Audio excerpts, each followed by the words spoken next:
Hello and welcome to this presentation on the BSc Hons Physiotherapy at Glasgow Caledonian University. My name is David Hegarty and I'm the Programme Leader, and this year we're very proud to say that we were ranked number 4 for physiotherapy in the UK by the Complete University Guide.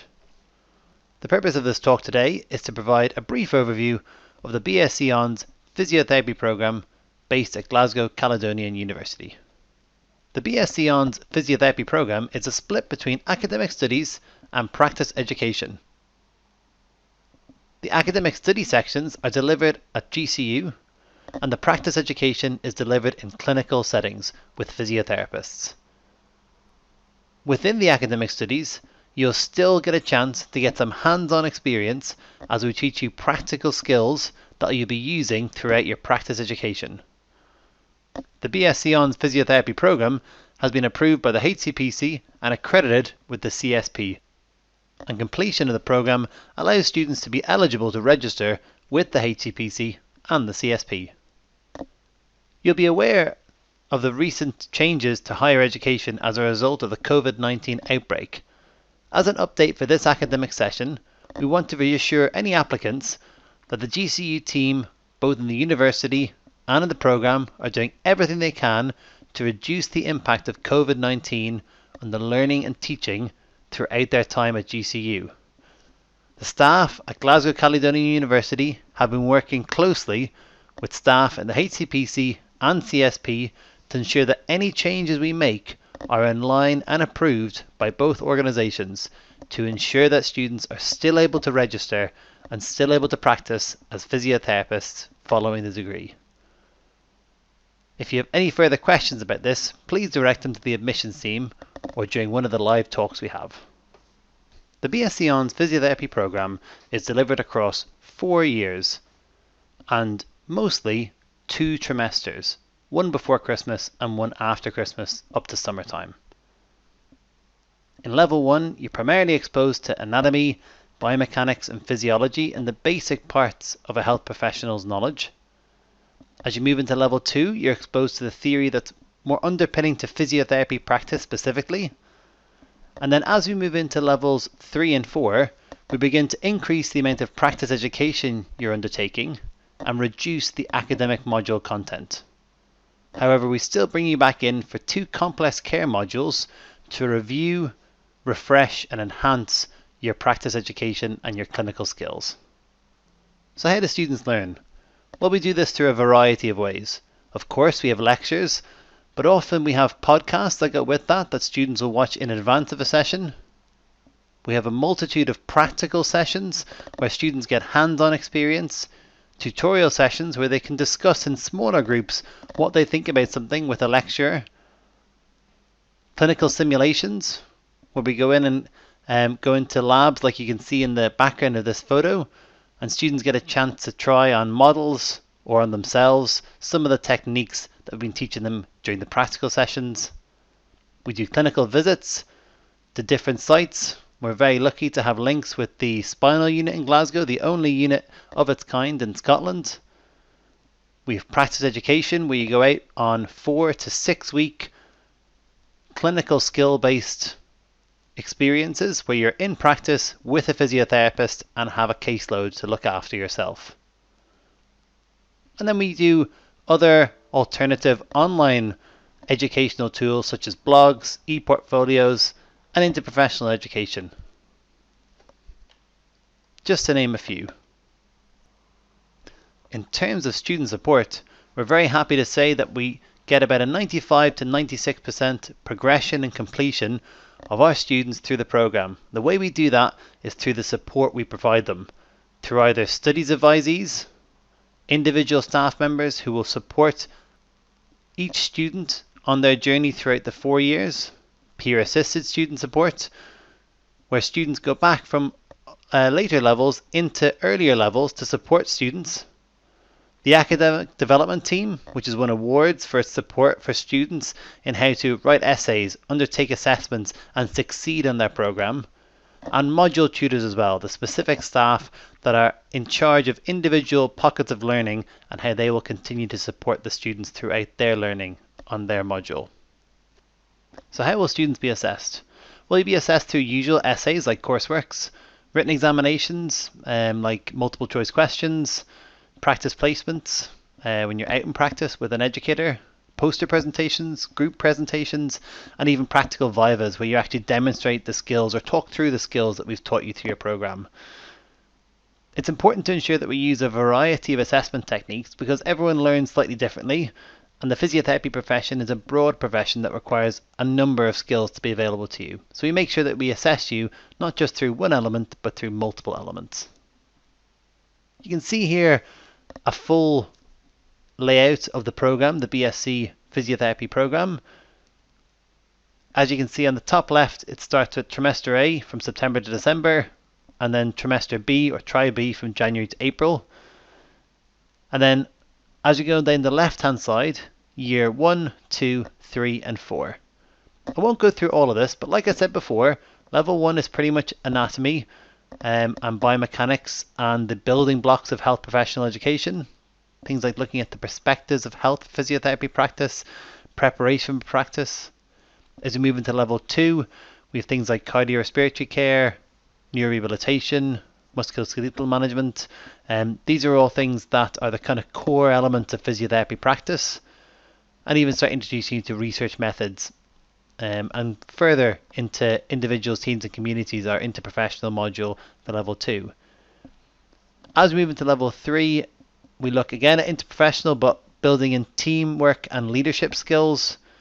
And we have the first of our complex care modules, which explore cases in more complexity, looking at kind of where neurorehabilitation, say a stroke patient, might also have a chest infection at the same time. How do you manage that patient? What if a back pain patient has depression? How do you manage that patient?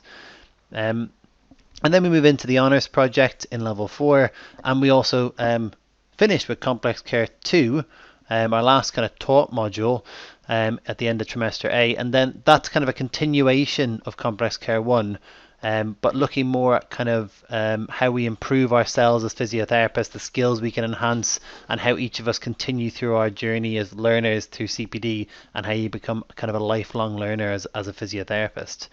But what I wanted to bring your focus to in this slide are the slightly darker green. So in level 1, you can see the 1 day per week. That's in the third line down in year 1 in trimester B.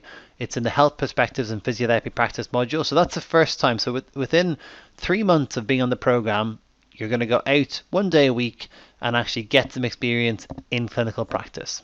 And it's really important for us to ensure that students get out and get exposure to the profession as soon as possible, so they make sure it's the right fit for them, and they also understand and put all our learning into context. In level 2, we spend a bit longer making sure that we've got you embedded in the kind of core philosophies and theories of physiotherapy practice and skills before we send you out on your first practice-based learning, fully realized practice-based learning experience, which is 4 weeks. It's a pass-fail module to take a bit of the pressure off students, but you are expected to start taking your own caseload during that time. So it's not graded, but it just eases you into what practice-based learning is all about, and being a physiotherapist in practice and having your own caseload. As you come into level 3, you'll see, as I said before, as we go to level 3 and 4, the practice-based learning elements increase. So we've got practice-based learning 2, which is combined with teaching as well, where we learn about communication skills, reflective practice, and the importance of reflecting on our practice to enhance it for future. Practice-based learning 3, both of these are 6 weeks long. Practice-based learning 3 in trimester B, where we learn about some research methods and how we look at our treatment and make sure it's evidence-based in the best possible way, and we're picking the best possible treatments. In level 4, you've got the elective, which is 4 weeks, where you choose yourself where you might want to go. I'll talk about that in the next slide, the slide after. And then finally, you've got practice-based learning 5, where you it's the culmination of all the work that we've done with you, and you present back where you're going to develop yourself over the next 2, 3, 4 years, and it's also preparation for that vital interview that you're going to go on. So it's a 6-week placement with a teaching element that prepares you really to go out, get a job, and to be a successful physiotherapist moving forward, by reflecting back and building on your knowledge throughout that experience. So that's the BSc Physiotherapy program in brief. And again, if you have any more questions, you can always come to one of our live chats. Overall, you need to undertake 1,000 clinical hours of practice education to register, to be eligible to register with the HCPC and CSP. And this involves a variety of settings like hospitals, health centres, as I said before, the National Spinal Injuries Unit that we have in Glasgow, professional football clubs and rugby clubs, and a number of sports clubs, schools, hospice settings, community care, residential mental health facilities, private practice, third sector. We could go on and on. The experiences are wide-ranging and varied, and we look to make sure that students get a variety of experiences while they're with us at GCU. Some of the examples of elective placements, as I said, that students have gone on recently are up here on the slide. We do actually have active exchanges with Australia and also one with Canada as well. So there are opportunities for students to travel if they wish, and we'll organise for those exchanges to happen. But for the majority of times, students organise themselves and they might go to, say, a country that they feel they want to visit. They might go to a speciality, like going into Scottish rugby, into sports in an area that they're interested in, or they might stay local, like still going back to NHS Scotland, because it's an area or a locality that they want to get a job in the future potentially. So there's lots of opportunity. That elective placement level 4 is your chance as a student to take up the area that you've got most interest for. So it gives a little bit of control over what you're learning and why. And here's a couple of pictures of some of our students who've been out on elective placement and some of the things they've kind of gotten up to. So why GCU and why come to us? Well, we've got a strong volunteering ethos. We've got the Physiotherapy Society that a lot of our students volunteer for, and we've got a community of learners that come from that. We've put on national-based student physiotherapy conferences, and we've organised award ceremonies, and we've organised volunteering, and we've got an active August running club happening at the moment. It really is a kind of a community of learners that are active in their community and volunteering on a regular basis. So we really promote that. Obviously not everyone can do that, but it's something that we encourage students who are able to do it. And there's things like the Common Good Awards that we encourage our students to try and achieve throughout their 4 years. And some students manage it, and some students it's not the right time for them. It's whatever you feel comfortable with. We have a contemporary syllabus where we focus on health behaviour changes, cognitive behavioural therapy, things like fitness at work. So it really is fit around what employers are looking for and how they want physiotherapists to be trained to ensure that you get a job at the end of your time with us. So we work very closely with our partners in the NHS and private practice to ensure that our students are kept up to date on the latest changes, developments and enhancements of the profession. We've got a strong interprofessional education focus. Throughout the first 3 years of the programme, we do interprofessional education each year to prepare you for working in teams. We've got lots of positive feedback from external examiners in relation to our assessments, our professional behaviour, our approachable team. Like I say, we've done really well this year, getting 4th for physiotherapy in the UK and 2nd in Scotland. So very proud of that. We've got peer tutoring where you can go back once you've gotten to level 2 or 3. You can go back into level 1 and 2 and support your classmates, and they also will support you when you come in. We have the professional development series, or personal development series as well, where we actually bring in colleagues from different sectors of physiotherapy to explore with students the areas that they maybe don't get a chance to see all the time. So maybe women's health, maybe elite athlete sports, maybe it's into more occupational health screenings that we want to do. Maybe it's into a different field altogether, veterinary physiotherapy. And each year the students who are on that on the program and in the course get to decide themselves what they actually want to see during that development series. As you can see, these are the entry requirements that we look for physiotherapy. So this is the first thing, if you're thinking about applying to us or becoming a student, the first thing you need to have or be heading towards are these entry requirements. And if you're not sure about those at all, please do come and talk to a member of our team, either on the chat or through the admissions email, and we can give you some guidance depending on your circumstances about whether or not you look likely to meet the entry requirements. So please do get in touch, but I'll let you read them yourself in your own time. As I said, if you have a qualification that we haven't mentioned in the previous slide, please get in touch. We're always happy to chat through, because we do accept other qualifications, but you just need to get in touch and we'll give you some information about that. So once you've managed to achieve the requirements, the entry requirements, the next stage is looking at your personal statement and actually demonstrating the values that we expect of a physiotherapy student. And these are taken directly from the CSP. So things like taking responsibility for your actions, behaving ethically, striving for excellence, delivery of effective service. And these are things that don't have to be demonstrated just through physiotherapy. You can show that you have these attributes already prior to even coming on the program. So we're not looking for students to be the fully finished article, but we're definitely looking for you to have demonstrated in some way how you're ready to become that physiotherapist through your actions, your values, your behaviors, your traits that you have as a person. And one of the ways we do that is through the personal statement. So demonstrating evidence of your understanding of what physiotherapy is about shows your interest level in it. What do we do as physios? Why are you interested in it as a career? What kind of sparked that for you? Evidence of observation with physiotherapists, if possible. I know this is hard to get sometimes. If you can't get a direct physiotherapist, then evidence of observation in a physiotherapy-based setting potentially, or even in a healthcare setting. So we've had some students gone into care homes, some into third sector kind of charity organizations like MS Revive or other ones. So really it's up to yourself how you gather this, but we'd like to see some evidence of observation in a healthcare setting, and ideally with a physiotherapist. Really just shows that you've got an understanding of what's expected or what's going to be expected.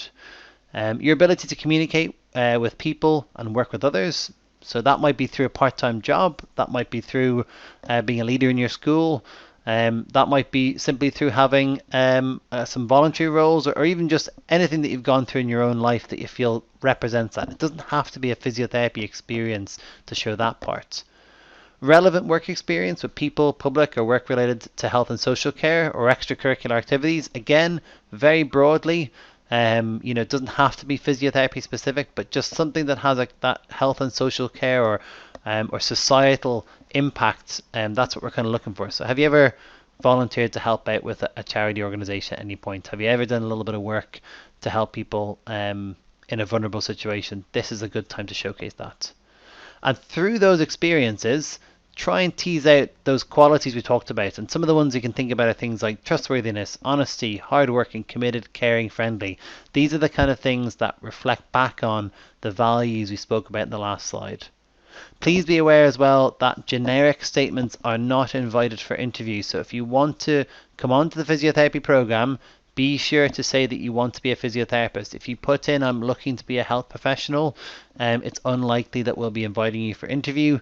If you put in that you're looking for another career, which is absolutely fine, again, it's unlikely we'll bring you in for interview as well. So if you want that, make sure that you've mentioned physiotherapy somewhere in that personal statement.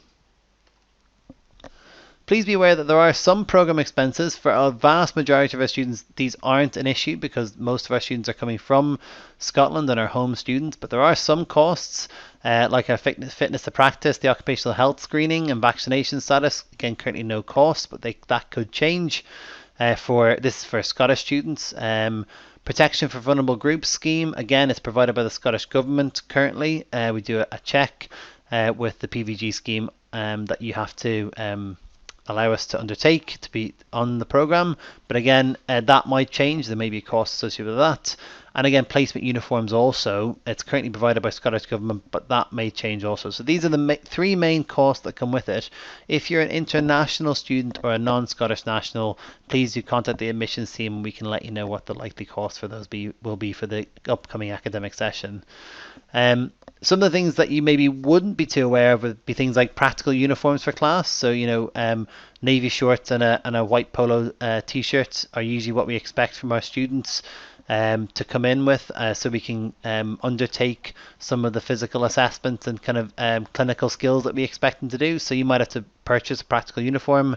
In your induction packs, obviously there are some books. We try to ensure that all the books come from our library and are available online and free to access, but occasionally that's not possible. So there can be some costs associated with books from year to year. That changes. Stethoscopes, which are used to listen to people's chests and hearts, they can have a cost. Again, it depends on the style or the kind of range of stethoscope that you decide to buy, and same with goniometers, they can have a cost. So we'll advise you of these as you come into the program. You don't necessarily need to buy one for yourself. We provide a lot of these, but some students decide to purchase their own, and they can have a cost. And finally, practice placement, travel and accommodation. It is possible for you to go on practice placement anywhere in Scotland, and also to have to travel to that. Currently, the Scottish Government does provide funding for Scottish nationals to cover the cost of travel and accommodation if you're going out with kind of the local area. And we will advise you on that as we send you out on placements, whether or not they meet the criteria for that or not. But you should be aware that there can be costs that you need to pay out initially and then will be refunded by the Scottish Government. That would be above and beyond the usual program costs, and that we can send you anywhere in Scotland for your practice placements. I would say typically that only happens for one placement throughout your 4 years, and we tend also to focus on students who potentially want to go to particular areas, or maybe have family members or friends up in a particular area that they want to go to, in which case we try to ensure that it's, I suppose, minimally impacting for the students on the program. I would say 90% of students were going to very local organisations like NHS Greater Glasgow and Clyde, for example, or NHS Lanarkshire. Okay, so that's a little brief introduction into the entry requirements, the personal statement, and some of the expenses that can come with the program. Final thing to just talk about is the actual application process as a whole now. So obviously you're going to apply via UCAS. You need to get over the line with your entry requirements, or be on track for the entry requirements. So we can give, conditional offers if we know that you're on track for that. We can then look at your personal statement, and we'll invite around about 200 people in for an online interview, usually about February to March time that you'll get invited in for that. And then following the interview, we'll make offers to students or to applicants, usually at the end of March. And then we have the induction week into September. And more information will follow about that in due course, but that's the basic timelines there of the application process for the BSc program. As I said throughout this presentation, if you do have any questions, please contact the admissions team. Here's the telephone number and email address for them. And just to finish, just a couple of quotes that we've got back from students about their experiences in the program with us. So things like, staff have been amazing and accommodating when it came to personal problems. They really liked the lectures, has a great learning experience. And about the design, the front loading of the courses in year 1 and 2, how that's allowed them to solidify their knowledge before applying it to practice placements. And these are kind of current students and past students, recent students, who have actually provided these through the National Student Survey, the NSS. Staff are friendly, the courses run well, it's clear staff genuinely care about students. And I think that last one, it's clear staff genuinely care about students, really rings true for a lot of the staff on the program and a lot of the students that we have, is that we are in every instance developing a cohort of students and a community of learners that are working towards the GCU goal of the common good, and ensuring that students are not just academically in a good position when they finish here, but also in their own lives and their own mental health and well-being are ready to practice as physiotherapists. So that's a really important part of us, of that holistic care we have for our students. Please do stay in touch. No matter what your decision is, we've got our Facebook page, GCU Physiotherapy, and Twitter at GCU Physio, and we try to tweet every now and again or put up posts. So please do stay in touch. We'd love to hear from you. Thank you for listening, and please get in touch or join in one of the online live chats. And once again, thank you so much for listening.